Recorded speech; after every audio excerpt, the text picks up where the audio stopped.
অন্নপূর্ণা ভান্ডার প্রকল্প কিন্তু ইতিমধ্যে চালু হতে চলেছে। এটা কিন্তু অফিসিয়াল ওয়েবসাইট যেটা ডেভেলপ করা হয়েছে, এবং এখানে দেখতে পাচ্ছেন অনলাইন এবং অফলাইন দুটো পদ্ধতিতেই আবেদন করতে পারবেন।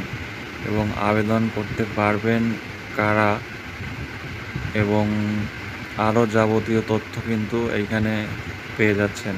ঠিক আছে, নিচের দিকে আসবেন এবং এখানে দেখতে পাচ্ছেন যে অনলাইন অ্যাপ্লাই করার জন্য সেই অপশানটিও দেওয়া রয়েছে, এবং কী কী ডকুমেন্ট লাগবে এবং আরও যাবতীয় বিস্তারিত তথ্য পেয়ে যাবেন। এই ওয়েবসাইটটি আপনারা সরাসরি লিঙ্ক এই ভিডিও ডেসক্রিপশান বক্সে পেয়ে যাবেন, এবং এছাড়াও আপনারা গুগলে গিয়ে সার্চ করবেন অন্নপূর্ণা ভান্ডার বলে, সেখানেও কিন্তু এই ওয়েবসাইটটা পেয়ে যাবেন।